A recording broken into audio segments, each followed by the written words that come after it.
Hey, how we doing, folks? I hope you're all well. I had a few comments recently from a couple of old friends from the YouTube pipe community who commented on the fact that I was releasing a video pretty much every other day at the moment, and that they were happy about it. So you're welcome. I am kind of getting back into doing a few videos on pipes and pipe tobacco and stuff like that as well. Um, and I'm quite enjoying it. I'm going through a bit of a phase at the moment of getting back into pipes rather than cigars. With it being the winter months, it's sort of fairly normal, really, for me, I suppose. But yeah, I don't know. It just seems like I'm kind of inclined to do a few more pipe videos at the moment. Anywho, it's a Friday afternoon. It's a Friday afternoon. I am having a glass of Rioja, which is by far my favourite varietal of Spanish wine. Not a particularly great one, this one, in fairness. It's quite basic, but it's okay. It's £7 a bottle here in the UK, which is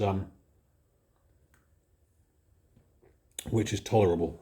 The wine itself, as I say, not the greatest, but not the worst either. I've certainly had worse. But there's something about Rioja that to me it tastes like the soil. It tastes like the earth where it was grown, and I love that. Whenever I have one, there's just there's that Madeleine moment, that going back to just feeling the soil of Spain in my nostrils on a dry day, on a dry, hot day, when the dust is kicking up underneath your feet. And it goes so well with a good prosciutto ham or Iberico, something like that. Anyway, I'm not here to talk about wine. I'm here to talk about pipes and tobacco and cigars and stuff like that. So without further ado, I'm going to spark up. I bought, with the whole business with STG and Mac Baren and all the rest of it. I bought, as I mentioned in the video the other day, I bought a couple of half a dozen tins of Rustica, which is about the only Mac Baren blend I really bother with. But I also bought a couple of tins of Mac Baren Dark Twist Roll Cake, which is what I'm about to light up now in the Dunhill. Thanks again, Chris Tree, Pipe Tree, for that. We have on our regular meeting. Excuse me.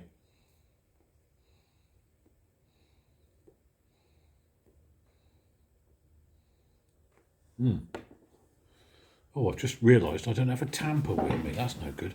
Let me pause the video for a moment and go and get one. Hold on. Right. Back. Grabbed a tamper. Where was I? In the split second, I've forgotten what I was talking about. I was just saying to Chris the other day in regular. We meet a couple of times a week on Zoom.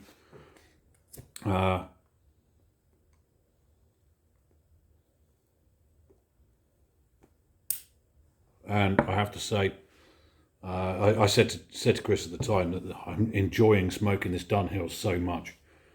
Really, it's become just one of my favourite go-to pipes. It's a great smoker. The size of the bowl is just perfect. It's just lovely. Really, really nice. Anyway, so yeah, I got a couple of tins of the Mac Baren Dark Twist Roll Cake, which is a Virginia dark fired Kentucky and flavoured with maple syrup. I've jarred one tin, and the other tin I've vac packed and stuck in my cellar for posterity.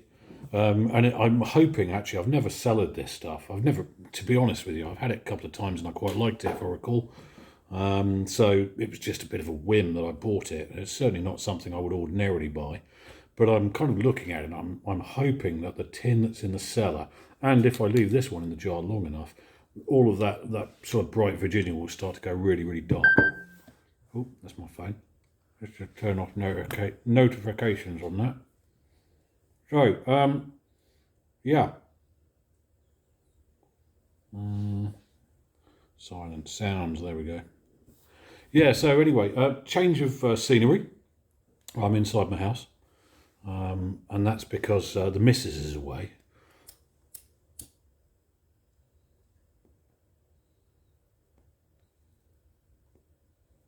And while the cat's away, the mouse will smoke his pipe in the bloody house.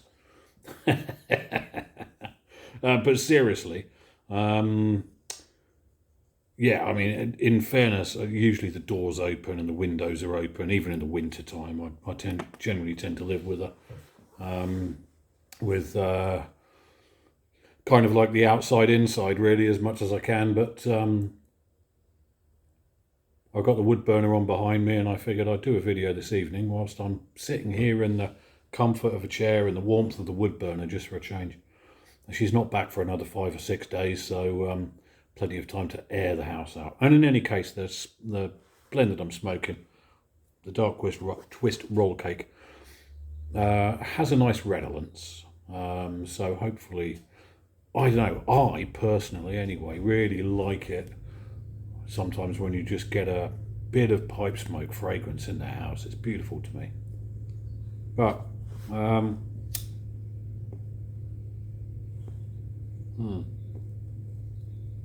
let's get the bad boy lit up properly.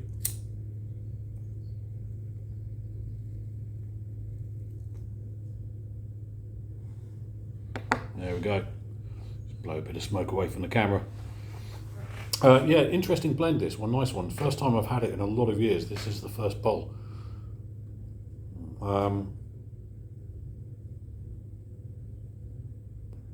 Smells in the tin really nice, really fruity, like dark stewed fruits, that sort of thing, that I like so much. You know, it's a Virginia, it's dark fried Kentucky, so it's got all that sort of blend of flavours that I really like. But I think, you know, it needs a couple of things. First of all, it needs some age, and secondly, you've got to treat it with caution because it'll bite the hell out of you if you're not careful. Lots of sugars in it.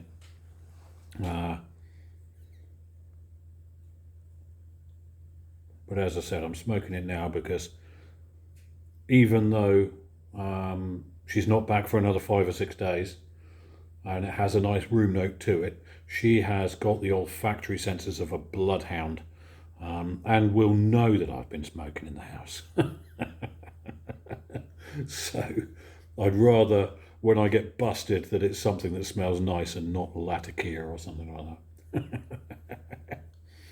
Anyway, Friday afternoon, cheers. I have had a pig of a week at work. I feel like I've done a lot of really good shit this week, mind. I've done a lot of good things, made a lot of progress in my job, so that's pretty good. But it's been hard, and I've been looking forward to this time all week.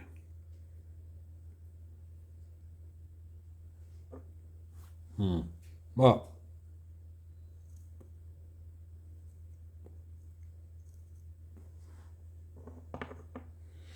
so what was I going to talk about? I was going to talk about cigars, actually, not pipes. And Cubans, and whether or not they're actually bloody worth it. Now, if you're anything like me, you know, I tend to gravitate towards the cigars in the summer months and the pipes in the winter months.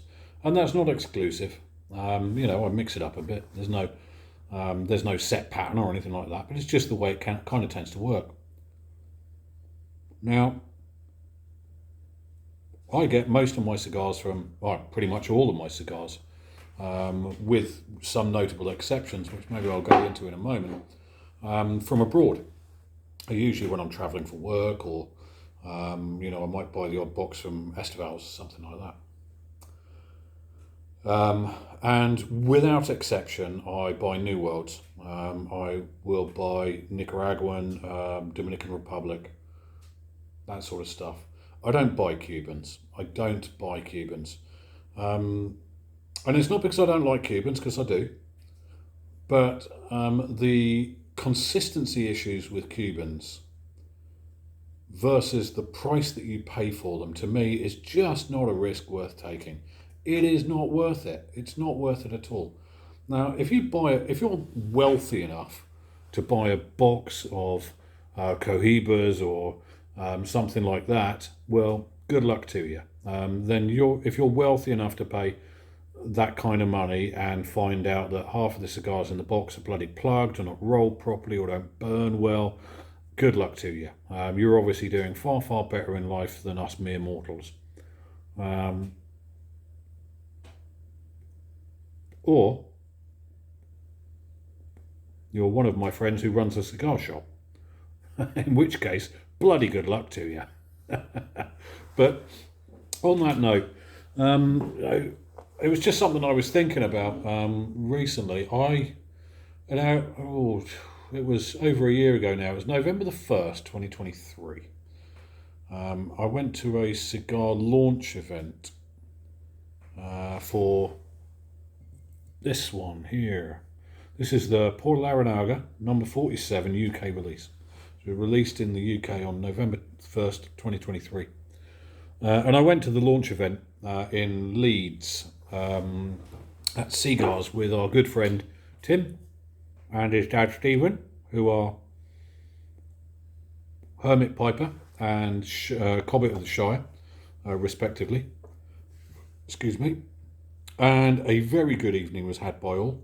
Fortunately, I was in the area for work, and we went down to the Cigar Lounge. We had the cigars. We paid I think it was 90 or 110 quid, can't remember exactly which, for the evening. And you got a cigar to smoke on the day, and you got a cigar to take away with you, plus a little sort of gift box.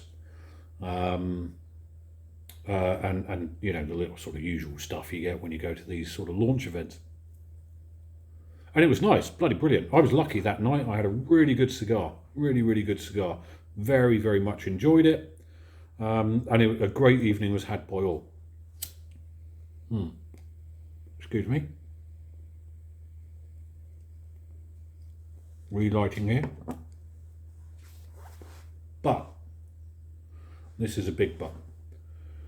First of all, so I came away from that event with one cigar, which was tucked away and has been tucked away in my humidor since then. And then I went to see a really good friend of mine who is up in Edinburgh, and he happens to run a cigar shop on the Royal Mile, and he also had run one of these events. So he gave me one of these gift boxes with another one of these cigars to go away with, which was great. We met up, we had a few drinks, we smoked a lot of cigars, we talked bollocks, we got drunk. I went away the following day with a hangover.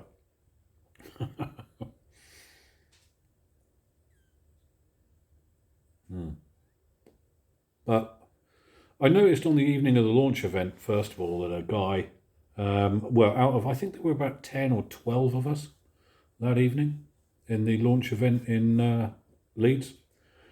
And out of those 10 or 12, at least 3, possibly even more, my memory's not even the best, but at least 3 had issues with their cigars. They had just problems with it burning, with it, blowing out, with it being plugged, whatever.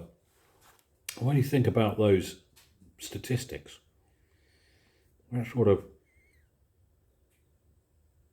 let's say conservative estimate 30%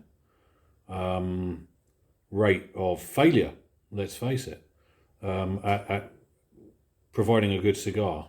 That's astronomical. Those you wouldn't, if you went out and I don't know, what do you spend a lot of money on? Servicing your car. You took your car to the garage, and you paid somebody a few £100s to fix a problem, and 30% of the time the problem didn't get fixed, well, you would kick up a stink about that. I bloody would. And yet the cigar smoking community, they accept that with Cubans. They accept it with Cubans. And I just don't get it. I don't get it at all. Now, last night, I thought, or a couple of nights ago, rather, 2 nights ago, Wednesday evening, we had our usual meet-up on Zoom.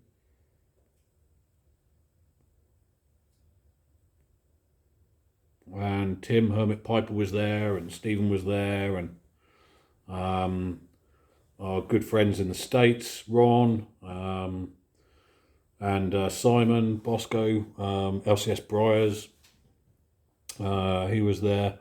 And I thought, well, good evening. I've been putting it off. I meant to smoke it sort of New Year's Eve, but I didn't get round to it. But I broke out one of the two Pura Laranaga number 47s that I had. And I tell you what, I spent, at the time, I started that evening smoking a bowl of, oh gosh, whatever it was. I can't even remember now. Indaba, HU Indaba, in this pipe. I was really, really, really enjoying it. It was good. But I ran out and I thought, well, today's as good a day as any. You only live once, life's short and all that stuff. I'll break out one of my two Cubans from my humidor. And so it was that one. And I then proceeded to spend the next hour and a half trying to smoke this damn thing. Jesus wept. I tell you, that's kind of been smoked now over 2 consecutive days. I have rammed a nappy pin down the end of it. I don't have one of those cigar deplugger things, those little gizmos that people have. I gave up. I gave up. I literally got halfway through this thing and I just gave up. It was not worth the effort. Now, I'm lucky. This cigar didn't cost me a penny. It was given to me. But if I were to go out and buy one of these now, these are £94 each in the UK. That's a lot of money for one smoke. Almost £100 for one smoke. And it was virtually unsmokable. Now, this has been kept for over a year in a humidor.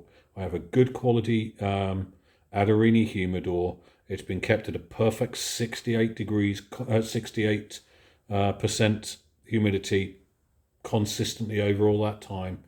With a Boveda pack, there's no fluctuation in any of the variables. It's a very well kept humidor, and I still have this problem where I've gotten there, and I've given up. I've not bothered. Now you compare it to something like this is one of my regular sort of go-to sticks, a Brick House.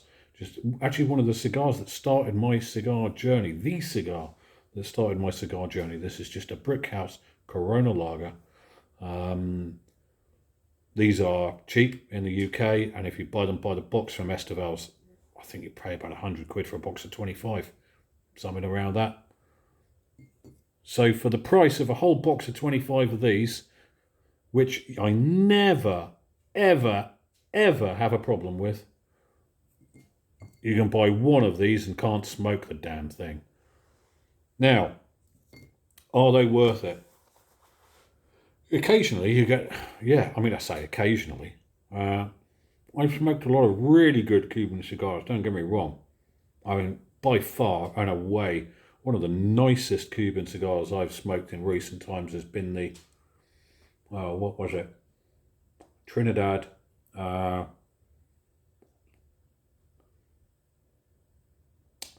crap, can't remember the name of it. Trinidad, beautiful, beautiful cigar. Oh, smoked like a dream. And a number of times I could, Cuban cigars, when they smoke like a dream, they're brilliant, they're wonderful.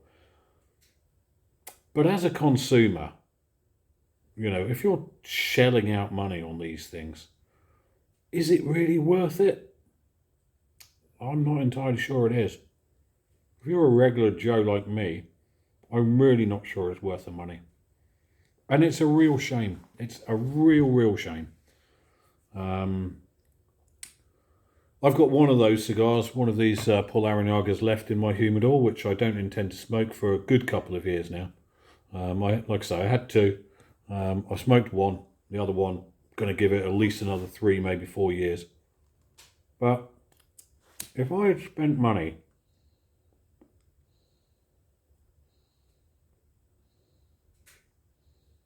the kind of money that those things cost, I would be super pissed off.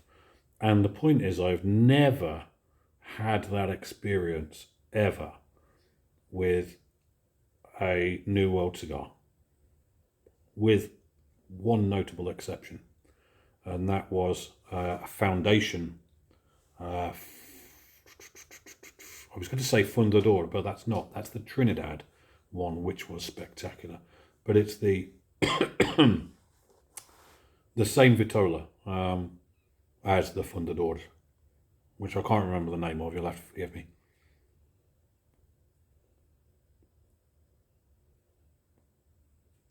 So if I've got £100 burning a hole in my pocket, am I going to spend it on 25 Corona Lagers by Brickhouse, which I know are going to smoke brilliantly, every single one, consistently, every single one, hand rolled? I mean, they're not machine manufactured; they're hand rolled. Or am I going to spend it on one cigar that could be a dud?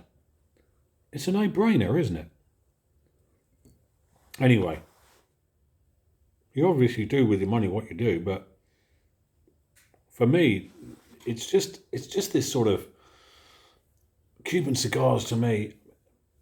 Yeah, they can be bloody fantastic and amazing, but so can lots of New World ones. Every bit as much so. But you get that consistency with a New World, which you don't get with a Cuban. And I think it's that kind of capitalist mentality where it's the kudos, it's the, what's the word I'm looking for? Friday afternoon, I'm having a brain fart, can't think. But it's the prestige of smoking a Cuban cigar that you actually pay the money for. It sure as hell isn't the quality. So that's my tuppence on Cuban cigars and whether or not they're worth it. They're worth it if they're free, is my opinion.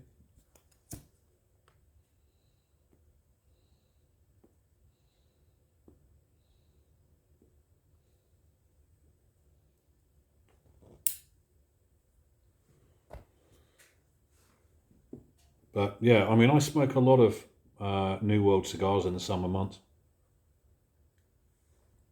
My favourites, which will be the Corona Lager, Brickhouse, which I've just shown you, the Oliver Series V or Seri V. You can't go wrong with one of those, whatever variety that happens to be. Hoya de Nicaragua, Antaño 72, Grand Consul, Vitola. Beautiful. Never had a single duff one. Love every single one I've ever smoked. The Perdomo. My father. Arturo Fuente, obviously. There's so many. There's such a range of really, really good quality New World cigars from the Dominican Republic and Nicaragua. I know where I'm chucking my money. Anyway, that's just my opinion. Make your comments in the box if you disagree or agree or whatever. But to me, it just seems all about prestige and a little bit, I suppose, pretentious, really. If you're spending that kind of money, it's just, I don't know. I'd be so pissed off if I'd spent that kind of money on a cigar and it just didn't work. And of course, you can't take it back to the shop and complain, can you? Because you set fire to the damn thing. It's just rolling the dice. You're just rolling the dice.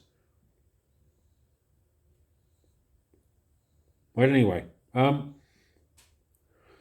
Jesus, it's 25 minutes long, this video already, of me waffling. But I wanted to, one of the other things I wanted to do in this video was just give a shout out to a new channel that I've been following over the last week and that I've got an enormous amount of pleasure out of just listening to. If you're anything like me, and you quite often put a pipe channel on in the background to just listen to the guy talk away about pipes, tobacco, whatever.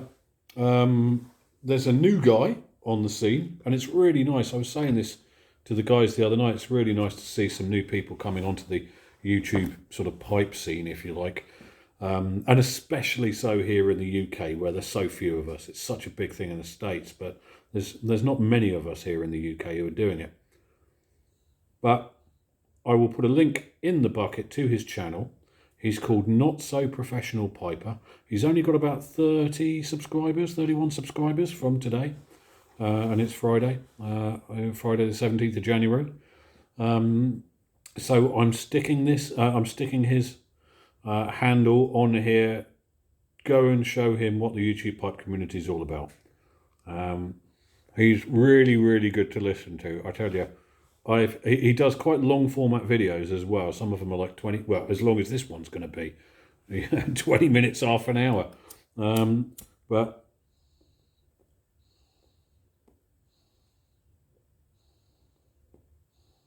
I was trying to find I was trying to think of who he reminds me of. I was going to say Jack Hargreaves, but no, like a northern Jack Hargreaves, but no, not quite. Something else. Anyway, if you're like me and you just like to listen to a guy in the background rambling about pipes and tobacco, he's beautiful to listen to. Really, really pleasurable. And so I strongly recommend you go and give him a follow. Not So Professional Piper. I believe he's from Cleethorpes in the northeast of England. But that's it. That's my ramble and rant on Cuban cigars and whether or not they're worth it. I appreciate that most people probably don't watch my videos all the way through to the end. And I can't say as I blame you, but I do watch yours to the end. And this guy, I've got his on repeat just because his voice I find something very soothing about it. But yeah, go and check out his channel. And this video has gone on far longer than I usually like to do mine. But I'm having problems keeping this thing lit.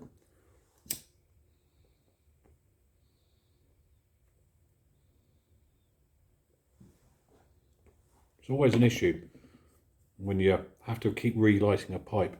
You end up drawing on it that much harder, which means you're breathing in a lot more hot air and you start to get that bite more than you would if you were just sipping it. I think it's very good tobacco, mine, very good. But I don't think I'm going to touch this again for another year. I'm going to probably leave it in the jar, stick it on the back of my shelf, which, you can just about see my tobacco shelf. It's right there in the corner, that series of shelves that goes up to the mezzanine. I'm probably going to stick it on the back of the shelf, forget about it for a year, because I've got so many other really good blends to be smoking on, carrying on smoking. Revisit it in a year, see what it's like. But anywho, you folks take care. If you've made it through this almost 30 minutes of video, fair play to you. Now go ahead and enjoy your weekends. Right, have fun, folks. See you later.